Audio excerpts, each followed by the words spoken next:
8장 앞부분 어제 새벽에 들으신 말씀에서는 하나님께서 광야를 지나서 마침내 약속의 땅에 들어가게 하셨으니까 너희가 그를 찬송할 것이다. 하나님 찬송하거라, 감사하거라, 그렇게 말씀하고 있습니다. 힘든 세월을 잘 견디고 광야를 지나서 약속의 땅 가나안에 갔으니까 우리가 감사하고 찬송하는 것이 자연스럽게 생각이 됩니다. 그렇게 하는 분들도 많이 있습니다. 그런데 모세는 거기서 멈추지 아니하고, 그런데 내가 약속의 땅에 들어가서 처음에는 감사하고 찬송하다가 이제 그게 익숙해져서 내가 배부르고 평안하고 그렇게 되면 하나님을 잊어버릴까 조심하면 좋겠다, 그렇게 말씀하고 있습니다. 11절입니다. 내가 오늘날 내게 명하는 여호와의 명령과 법도와 규례를 지키지 아니하고. 왜? 전에는 하나님 외에는 소망이 없었기 때문에 하나님 말씀대로 살고 하나님께 매달리고 그렇게 했는데, 이제 막상 약속의 땅 가나안에 들어가서 안식하게 되고 편안하니까 그들이 하나님을 잊어버린다는 겁니다. 내 하나님 여호와를 잊어버리지 않도록 삼갈지어다. 이게 이제 우리가 지나온 세월 다음에 지나간 역사를 살펴보면서 또 남의 일을 보듯이 보면, 아이고, 인간이 배은망덕하게 어떻게 그럴 수가 있을까, 그런 생각이 드는데, 지나간 과거를 잊어버리고 마치 지금 내가 누리는 것은 너무나 당연하고 자연스러운 것처럼, 원래 나는 그런 복을 받을 만한 사람인 것처럼 그렇게 착각하게 됩니다. 그러면 하나님의 은혜를 잊어버리는 거죠. 그래서 우리가 하나님 말씀을 잊어버리지 않도록 늘 삼가야 한다. 예수님도 말씀을 들었다고 해서 그것을 다 마음에 새기고 결실하는 것이 아니다. 그것은 우리가 어떤 마음으로 말씀을 받나에 따라 다른데, 돌짝밭도 있고 길가밭도 있고 가시덤불에 던져진 말씀 같은 그런 것도 많이 있다. 너희가 옥토가 되려면 착한 마음으로, 좋은 마음으로 하나님 말씀을 받고 그걸 지켜야 된다, 그렇게 말했습니다. 그래서 구약의 많은 선자들이나 또 시편 이런 데서 하나님 말씀을 꼭 붙들고 그것을 주야로 묵상해야 된다, 그렇게 말하고 있습니다. 학문하는 사람들은 학문은 역수 행주하여 부진즉 퇴니라. 그 말은 물을 거슬러 올라가는 것 같기 때문에 가만히 있으면 떠내려간다는 겁니다. 우리의 신앙도 마찬가지로 우리가 난 이만하면 됐으니까 여기서 머물러 있겠다고 하는 순간에 우리는 하나님의 은혜를 저버리고 떠내려갈 가능성이 많이 있습니다. 그래서 나의 신앙이 어제보다 오늘이, 오늘보다 내일이 더 하나님께로 더 가까이 나아가도록 힘써야 되고, 하나님 말씀을 주야로 묵상해야 됩니다. 그래서 신명기는 말씀을 문설주에도 바깥문에도 내 손목에도 내 이마에도 새겨놓고, 너는 하나님 말씀 없으면 죽는 사람인 줄 알고 그렇게 살아야 한다 말하고 있는 것입니다. 내 하나님 여호와를 잊어버리게 되지 않도록 삼가라, 그렇게 말하고 있습니다. 하나님 잊어버리면 어떻게 됩니까? 더 이상 하나님 말씀대로 살지 않습니다. 제가 어떻게 그 은혜를 잊겠습니까? 그렇게 말은 하는 게 중요한 게 아니고, 우리가 하나님 은혜를 잊어버리지 않았으면 그 말씀대로 살아야 됩니다. 어느 순간부터는 주일 성수나 하나님 말씀대로 사는 것이나 계명을 지키는 것을 다 잊어버리고 그냥 내 멋대로 살고 있습니다. 그것은 이미 하나님을 잊어버린 것입니다. 한국이 원래는 조선은 유교 국가였는데 지금은 다 잊어버렸죠. 왜? 그 공자가 말하는 무슨 관원상제의 방식을 따라서 전혀 하지 않습니다. 이제는 그것이 결혼식이든지 성년식이든지 혹은 무슨 무엇이든지 간에 그건 다 잊어버린 겁니다. 왜? 공자를 잊어버렸기 때문에 우리는 공자가 가르친 그런 무슨 유교적인 절차라든지 의식을 따르지 않는 것이죠. 조선시대에 공자의 가르침을 아주 열심히 할 때는 이분들이 옷 입는 것 가지고 싸우기도 하고, 여자가 치마를 오른쪽으로 돌려야 되냐 왼쪽으로 돌려야 되냐 그런 것까지도 다투었습니다. 왜? 그들의 마음속에 그런 게 늘 있기 때문에 그런 것입니다. 우리가 이제 그런 사소한 것을 지키는 것이 옳다고 하는 것은 아닙니다. 교회사에서도 그런 것 가지고 다투고 할 때 그것은 지나치고 잘못된 것이고 외식이고 율법주의라고 했습니다. 그러나 그것까지도 다 잊어버리고 아예 관심도 없는 그런 세대가 된 것은 하나님을 완전히 잊어버린 것입니다. 내가 먹어서 배부르고 아름다운 집을 짓고 거주하게 되며 의식주가 풍부하다는 것을 말하죠. 우리가 가난해서 하나님을 섬기기 힘들다 그렇게 말하는 수도 있고요. 또 가난해서 하나님 외에는 소망이 없어서 하나님께 매달린다 그렇게 할 수도 있습니다. 우리가 축복을 받아서 참 하나님의 은혜로 내가 살았구나 하고는 감사하면서 하나님을 섬길 수도 있고, 축복을 받았기 때문에 이제는 하나님 더 필요 없다, 내가 이만하면 됐고 그냥 내가 누린 복을 따라 살겠다 그렇게 할 수 있습니다. 이걸 늘 기억해야 됩니다. 모세는 너희가 광야 생활 이제 끝나고 약속의 땅 가나안에 들어갈 거니까 가거든 찬송하면서 감사하면서 살아라 그렇게 했습니다. 그렇게 할 것이다. 그러나 그 다음에 걱정되는 것은 너희가 거기 익숙해져서 편안해져서 원래 우리가 그런 복을 받을 만한 사람인 것처럼 그렇게 생각한다는 겁니다. 너무나 기가 막힌 것이죠. 하나님이 내게 복 준 것을 자연스럽고 당연한 것으로 생각합니다. 그럼 어떻게 됩니까? 그때부터 하나님의 축복이 사라집니다. 그리고는 망하게 되는 것입니다. 그 이야기를 하고 있습니다. 우리가 부유해졌을 때, 풍부해졌을 때도 하나님 잊어버리지 않도록 단순한 삶을 사는 것이 중요합니다. 그래서 하나님 준 복을 누리는 것이 나쁜 것은 아닙니다. 그러나 거기에 취해서 더 좋은 음식을 먹는 것, 그리고 더 좋은 옷을 입는 것, 더 좋은 집에 살고 더 좋은 차를 타고 그것에 대해서는 더 관심이 있고, 그렇게 하다 보면 어느 순간에는 하나님은 저 멀리 가 있고 그냥 내가 누리는 거기에 취해 있게 됩니다.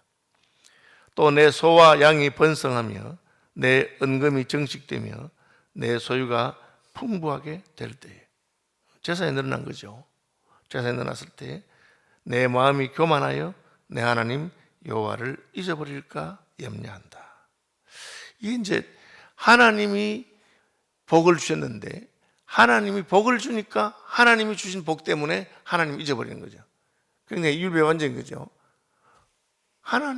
하나님께서 복을 주셨는데 그 복 때문에 하나님 잊어버린 겁니다. 여러분, 이걸 늘 기억해야 됩니다. 내가 지금 가지고 있는 것이 다 하나님 것인 줄 알아야 됩니다. 우리가 삼손을 보면 삼손이 어떻게 그렇게 힘이 셉니까? 하나님께서 그에게 힘을 주신 것입니다.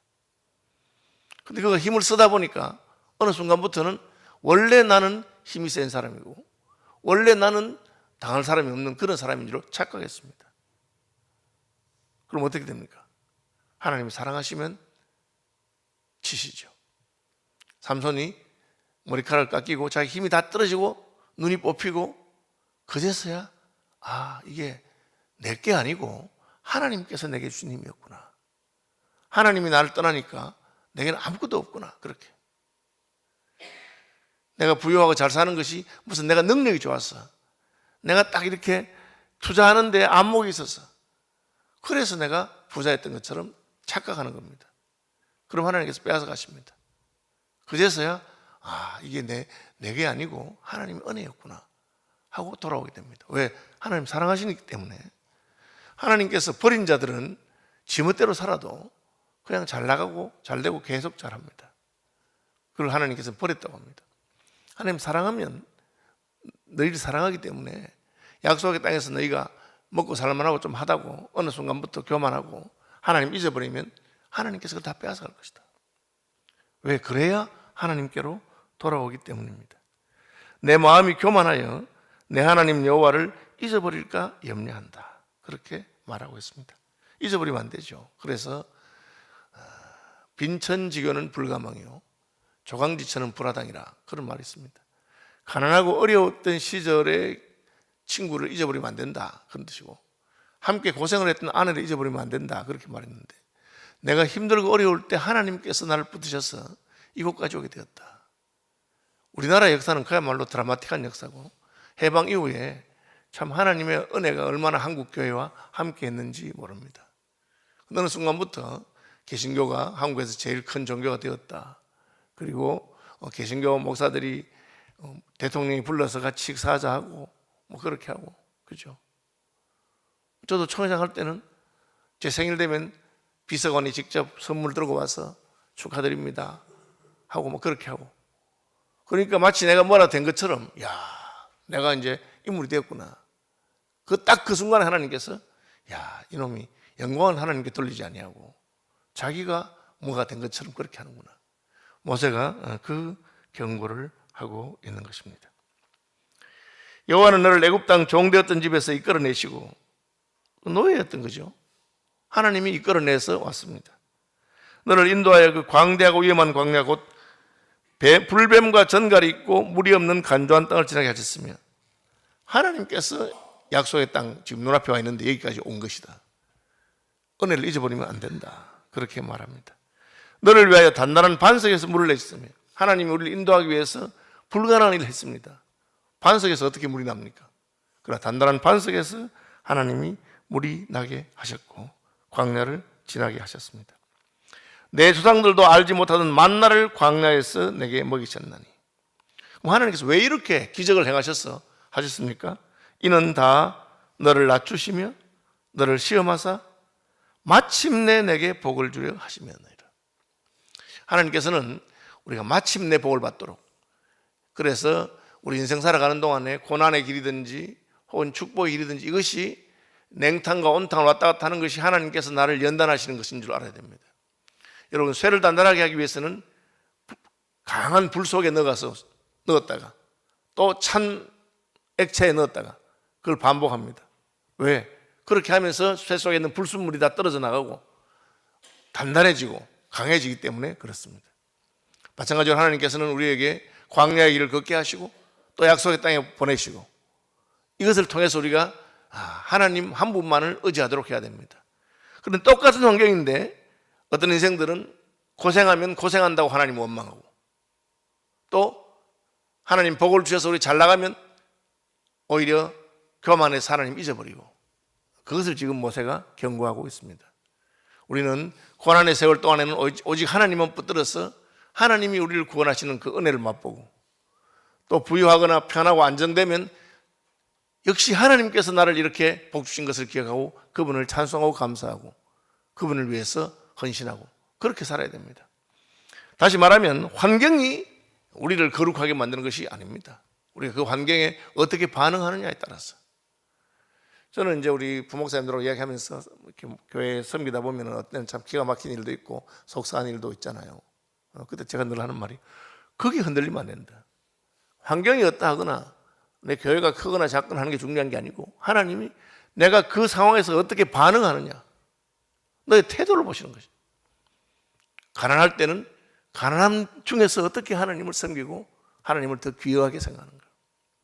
그래서 마케도니아 성도들은 극한 가난 가운데서 그들이 풍성한 연보를 했다. 그렇게 가난하면 연보를 못 하잖아요. 그런데 오히려 가난하기 때문에 나보다 더 가난한 사람들의 마음을 헤아리게 되고 어려운 사람들 향해서 마음이 뜨거워서 그렇게 했다고 하는 것입니다. 반대도 마찬가지입니다. 부유함으로 하나님을 잊어버린 사람도 있고, 부유하기 때문에 그 부유함을 가지고 하나님 나라를 위해서 마음껏 낭비하고 헌신하고 쓰는 분들도 있습니다. 그래서 모세는 이제 약속의 땅 가나안을 오면서 하나님께서 내 조상들이 알지도 못하던 만나를 광야에서 내게 먹이셨다. 전에는 경험하지 못한 것을 하게 하시는 분이 하나님이십니다. 우리가 하나님을 신뢰하고 따라가면 하나님은 새를 행하시고 물로 포도주를 만들어주시고 하늘에서 양식이 떨어지게도 하시는 분이십니다. 그것을 잊어버리지 말아라. 왜 하나님께서 그런 일을 하셨느냐? 결국은 마침내 내게 복을 주기 위한 것이다. 복 받기 전에 어떻게 합니까? 너를 낮추시며 너를 시험하사. 하나님 우리를 겸손하게 하시고 그리고 우리를 테스트하셔서 그 테스트에 통과하면 그 다음에는 끝나는 겁니다. 제가 여러 번 이야기했는데 재물 문제에 있어서 많은 사람들이 나는 이게 왜 없을까? 하나님이 여러분 테스트하십니다. 그 테스트를 통과하면 그 다음에는 돈 때문에 걱정하지 하지 않습니다. 저는 분명히 기억하고 있습니다. 저는 제가 목사 안수 받던 그 해, 그죠? 그 해, 목사 안수 받던 그 해 겨울에 이 문제를 하나님 앞에 깨닫고 하나님 앞에 헌신했습니다. 그날 이후로는 전 돈 때문에 걱정한 적이 없습니다. 무슨 일이 있든지 하나님이 필요한 것을 주시고 넘치도록 주시고 알아서 하셨습니다. 그렇다고 제가 무슨 여러분 보시는 대로 뭐 낭비하고 사치하게 사는 사람은 아닙니다. 하나님께서 원리를 가르치신 것이에요. 너를 테스트하시고 너를 낮추시고 너를 테스트하셔서 마침내 내게 복을 주려 하시는 것이다. 그럼 제가 뭐 다 하나님 앞에서 통과한 건 아닙니다. 저는 아직까지 제 건강관리에 있어서 하나님 앞에서 제대로 그 테스트를 통과하지 못했다고 생각하고 있습니다. 제가 유학 시절에 화란에 있던 어떤 할아버지는 자기의 몸을 하나님 앞에 어떻게 관리하는 것에 대해서 자기가 깨달았습니다. 그리고 그분의 간증은 자기는 그날 이후로 병원에 한 번도 안 갔습니다. 평생 건강하게 사시고, 그리고 죽기 전에 자기 가족들 다 불러서 하나님 나를 부르신다고 하시고 딱 그래서 예배드리고 돌아가셨습니다. 왜? 하나님께서 우리에게 주신 모든 것을 우리가 어떻게 관리하느냐에 따라서 하나님 복을 주시는 분이기 때문에 그렇습니다. 저는 목회도 마찬가지고 사업도 마찬가지라고 생각합니다. 하나님 앞에서 사업을 하시는 분들이 그 사업을 하나님께서 어떻게 하라는 것을 딱 깨닫고 그날 이후로 하나님 원하시는 대로 하기 때문에 하나님께서 복을 주시고 하늘에서 만나가 내리는 것처럼 그렇게 하시는, 여러분 믿음의 사람들의 전기를 보시면 그렇게 간증한 분들이 많이 있습니다. 내 사업은 하나님께서 하시는 거라고. 왜? 그분들이 이 낮추시고 또 하나님께서 교만하게 할 때 테스트하시고 하는 그 과정을 통과했기 때문에 그렇습니다. 이스라엘 백성들은 광야에서 불평하면서 그래서 40년을 지나야 했습니다. 그리고 결국은 그 세대들은 가지 못하게 됐습니다. 왜 그렇게 오래 가느냐? 하나님의 테스트를 통과하지 못하기 때문에 그렇죠. 이제 테스트를 통과하고 그 다음 세대가 약속의 땅 가나안 앞에 와 있습니다. 모세는 또 말합니다. 이제 너희가 하나님께서 약속하신 대로 축복의 땅에 들어갈 것이다. 감사하고 찬송하며 살아라. 그런데 행여라도 하나님의 은혜를 잊어버린 거 어떻게 합니까? 더 이상 그 말씀을 중요하게 생각하지 아니하고 말씀대로 살지 않는 겁니다. 우리나라가 더 이상 공자를 중요하게 생각하지 않습니다. 왜? 공자의 가르침대로 살지 않기 때문에 그렇습니다. 우리가 하나님을 중요하게 생각하면 어떻게 합니까? 하나님 말씀을 아주 엄하게 생각하고 예배하는 것을 목숨보다 귀중하게 생각하고, 저희들이 그 어릴 때 이럴 때는요, 주일날 뭐 친척 결혼식, 심지어 조카 결혼식도 안 갔습니다. 예배하는 내가 어떻게 하느냐. 얼마나 욕을 얻어먹은지 모릅니다. 그래도 하나님 말씀대로 살아야 되겠다. 그때는 우리가 하나님을 기억하고 생각하던 시대였다고 생각합니다. 요즘은 그냥 뭐 편한 대로 합니다. 하나님 다 잊어버린 거죠. 모세가 그걸 말합니다. 네가 더 이상 내 규례와 법도를 지키지 않으면 날 잊어버린 것이다. 그러나 내가 내 마음에 이르기를 내 능력과 내 손의 힘으로 내가 이 재물을 얻었다 말할 것이라. 하나님이 주셨는데 내가 잘나서 얻었다. 그 순간에 끝납니다. 가장 힘이 센 삼손도 교만하는 순간에 하나님이 버렸습니다. 하나님 버리니까 얼마나 창피를 당하고 수치를 당하고 그 용사가, 그 큰 용사가 그리 부끄러움 당합니다. 그때 깨닫고 하나님께 돌아와서 하나님 한 번만 내게 기회를 달라고. 그러니까 삼손이 죽을 때 살아 생전에 물리친 어떤 이방인보다 더 많은 사람을 죽이면서 여호와의 원수와 함께 내가 죽겠다고 그렇게 한 것을 보게 됩니다. 내 하나님 여호와를 기억하라. 그가 내게 재물 얻을 능력을 주셨습니다. 여러분, 능력이 있어도 하나님이 준 것입니다. 사람마다 은사가 다 다르니까 각각 다르죠. 음악을 잘하는 재능 있는 분도 있고 숫자를 잘 보는 재능 있는 분도 있고, 저는 젊을 때는 내가 재능이 좀 있는 줄 알았어요. 제가 숫자를 보면 다 기억이 나고 또 책도 빨리 보고 그렇게는. 그런데 어느 순간부터 딱 나이가 들어서 그런지 이제는 옛날 같지 않은 거예요. 그래서 이게 제가 참 내가 교만했구나. 저는 설교 원고 다 준비해서 올라가도 그 보고 한 적이 거의 없습니다. 그거 다 외웠습니다. 근데 요즘 보니까 잊어버려. 이야, 그게 하나님께서 나를 그냥 젊을 때 내게 힘을 주시고 쓰신 것이구나. 여러분, 인생이 별거 없습니다. 여기 뭐 뇌세 바람 하나님 다 건드려 버리면 바보 되는 것도 일도 아닙니다. 어떻게 될지 모르는 인생이죠. 그걸 말씀하고 있습니다. 너 스스로 잘나서 내 힘으로 그런 줄 생각하지 마라. 어떻게 하면 됩니까?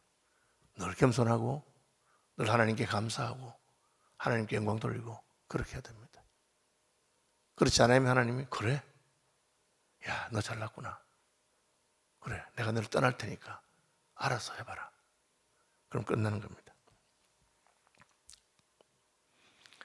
내가 만일 내 하나님 여호와를 잊어버리고 다른 신들을 따라 그들을 섬기며 그들에게 절하면, 아니 다른 신들이 이스라엘에게 해준 게 뭐 있습니까? 그런데 왜 다른 신들을 섬길까요? 구원을 하나님이 해주셨는데 딱 한 가지입니다. 내 욕망을 채워주는 신입니다. 그런 신들은 그걸 우상이라고 합니다. 내가 하고 싶은 걸 해주는 그 내 욕망을 투사한 거예요. 아니 이스라엘 백성들이 뭐 다른 신들을 하고 무슨 관계가 있습니까? 하나님이 구원하고 하나님 인도하시는데 왜 갑자기 다른 신을 섬기죠? 그 다른 신에서 주는 그 쾌락이나 그 다른 신을 섬기는 의식 가운데 내게 주는 그 도취나 그런 거 말합니다. 세상의 종교는 그 행사를 하면서 그 참석한 사람들에게 기쁨을 주는 거예요. 하나님께 영광을 드리는 게 아닙니다. 이는 너희가 너희 하나님 여호와의 소리를 청종하지 아니하면 너희 앞에서 멸망시킨 민족들 같이 너희도 멸망하리라. 애굽이 멸망했습니다. 바산왕, 시혼왕 다 헤스본, 옥 다 멸망했습니다. 하나님 말씀을 기억하시기 바랍니다. 내가 하나님의 은혜를 잊어버리는 자가 안 되도록, 부유한다고 잊어버리거나 가난하다고 원망하거나 그렇게 하지 않도록 붙들면 어떻게 됩니까? 마침내 복을 주십니다. 하나님께서 우리 보고 괴롭히려고 그렇게 하는 것 아닙니다. 우리가 어느 순간부터 야, 말씀대로 사는 것이 옳을 뿐 아니고 그게 복된 것이구나. 내가 그때 젊을 때는 멍청해가지고 말씀대로 사는 게 옳긴 하지만 너무 힘들고 안 좋은가 싶어서 편한 길을 택한 줄 알았는데 말씀대로 사는 것이 접경이고 복된 길이고 자손들이 복받는 것인 알아야 됩니다. 자식들 잘 되게 하려고 말씀대로 안 살고 그냥 주일날 예배 참석 안 하고 학원 보내고 했던 게 멍청한 짓이구나. 그걸 어느 날 깨닫게 됩니다. 내가 내 노년에 어떻게 스스로 하려고 하나님 말씀대로 안 하고 내가 재물을 따로 꼽을 쳐놨는데 그게 바로 망하는 길이었구나. 그걸 깨닫게 되는 은혜를 주시길 바랍니다. 하늘에 계신 우리 아버지, 아버지의 이름을 거룩하게 하시며 아버지의 나라가 오게 하시며 아버지의 뜻이 하늘에서와 같이 땅에서도 이루어지게 하소서. 오늘 우리에게 일용할 양식을 주시고 우리가 우리에게 잘못한 사람들을 용서하여 준 것 같이 우리 죄를 용서하여 주시고 우리를 시험에 빠지지 않게 하시고 악에서 구하소서. 나라와 권능과 영광이 영원히 아버지의 것입니다. 아멘.